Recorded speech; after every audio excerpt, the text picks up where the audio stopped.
Hello, my name is Elena Venbrooks, and today I will be doing a screencast on behalf of me and Aubrey's flipped classroom experience. Our target audience was the second grade, and our subject matter was all about coins. So, some essential questions that we wanted the students to be able to answer after watching the video were some simple ones like which president is on the penny, how much is a nickel worth, and we asked those questions throughout the video. But after watching the video, the students should also be able to understand and identify the value of each coin in the US and who is on each coin, which we asked within the questions in the video. So some state standards that we used for our subject and for our target audience is standard 242A3. And it solves problems and make change using coins and paper currency with appropriate symbols. And then standard 222A2 is use mental strategies to add and subtract within 20. Our Edpuzzle class code is GALGAPA. So now I'm going to switch over quickly to Edpuzzle. And this is our video we decided to choose. It is just a short little singing video we found on ABC Mouse. I'm just going to give you a little quick preview of like what it's like quickly. We jingle and we jangle, you see us all around. In a piggy bank or pocket, or even on the ground. So we thought it was a kind of exciting way for the students to learn about coins. We thought it was a really cute video, and we asked numerous multiple choice questions throughout the video. And at the end, I asked a shorter answer question about like a real life situation you could get in where you would have to figure out how much of each coin you had to use to get to that amount. So after watching that video, then the students would be able to join in on some activities, and there are the 4 different laundry levels. And so the first one's for students who are a little more nervous or like, wow, that was a lot. I feel like everything's just hitting me at once. I don't know how much of that I really understood, or I'm worried that I didn't completely get it. Well, here are some activities for the students who are a little more nervous or who feel like they might not have gotten it as well. So we first found an online game where students would be able to identify coins. And so we thought this would be a good little refresher and exercise after watching the video. Like if you're struggling still, if you're still a little worried about like understanding the coins and the concept, like this is a good game for the students to play. So I'm just going to quickly show you the game. So it's identify coins. Identify the coin. And then it'll give you a coin and you just identify it. So this is a pretty simple game for students who just need a little extra boost and help after that video to remember and to be able to quickly get like how much each coin is worth, you know. So it's a really cool game. I think it's a good one for the students who are still struggling a little bit with the concept. And then we also had the idea for another activity for students in the quote-unquote tied laundry level, that you could give each student plastic coins and flashcards with amounts written on them. And the student would flip the flashcard over and use the coins to try to show the amount on the card. So kind of similar to my question at the end of the video, the students will be given plastic coins and then the flashcards with an amount on it. And then say the amount is 123. Then they go, oh, okay, how much of each coin should I use to get to $1.23? And so that would be their assignment. And I wouldn't make it that hard or complicated. I wouldn't pick $1.23. I'd probably pick more like, okay, how could you get to 85 cents? Or how could you get to 83 cents? Or just different like smaller numbers so they could just be able to understand and see how they can use those coins in real time to create an amount of money that they need. And then for the gain activities, we had decided that we could give each student plastic coins and flashcards with amounts written on them.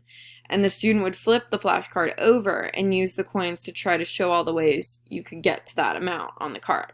So a similar thing to the tide activity before, but instead they're going to try to show as many ways as they can to get to that amount. And they would probably have a little more difficult amounts on their cards since they feel a little more confident and comfortable with the content. And then we also decided that it would be a cool idea that students will be given the opportunity to use plastic coins to buy little prizes in a store created by the teachers but run by the students in the cheer laundry category. So let me just explain that a little bit.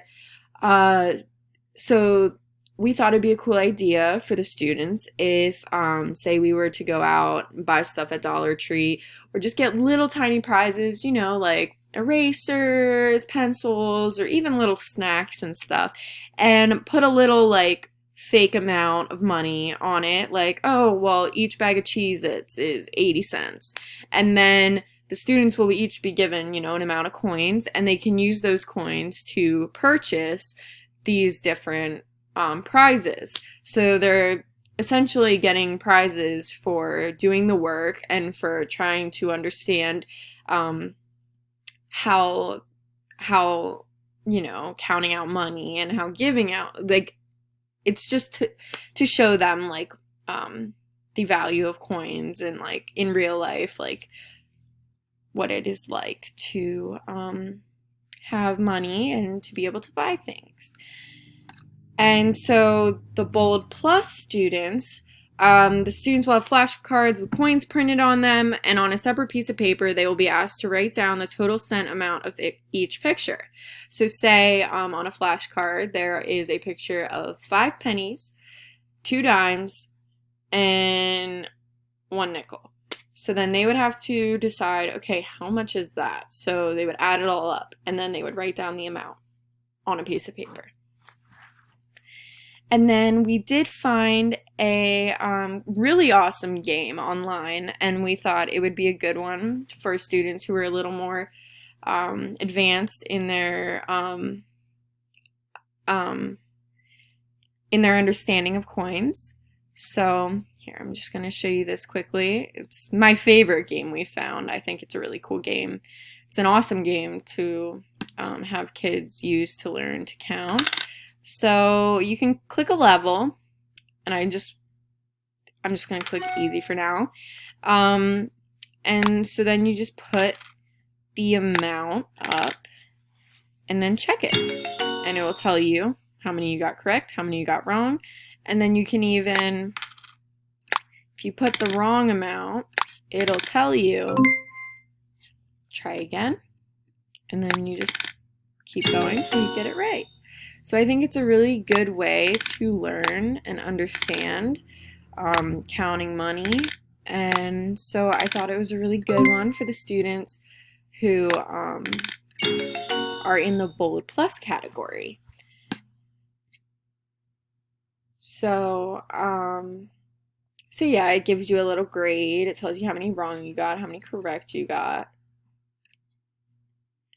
And then for the final group, the cheer laundry detergent level, the students who are confident in their ability to count and identify coins will have the opportunity to run this store that we had previously talked about. Their job will consist of adding up the prices of each prize one student picked and giving that student back the correct change once the exchange is made. Students will be instructed to play as well this cool counting money game online. I'm going to show you this one. This one's for the advanced students who feel very confident in their ability to count money. So this is called Dolphin Dash, and you can create a name. So I'm just going to put Elena. And then let's just join player 1. So you can join other people, and then I'm going to start the game. Okay. So questions will pop up. Okay, so that's 15 cents and then 10 cents. So you're just supposed to try to end up the one at the end of the race, you know, the winner. And so, so far I am winning. Oh gosh. And yeah, so that's basically this game. And so it's a little more difficult, and it's for students who are a little faster at getting that amount. And so yes, that is what we had done for our subject on All About Coins. And we really enjoyed figuring out activities for the students to do, and I'm really happy with some of the activities we decided to do. I enjoy a lot of the online games we found, and I really like the idea of the school store. I think that could be really exciting for students since they could even get something out of it.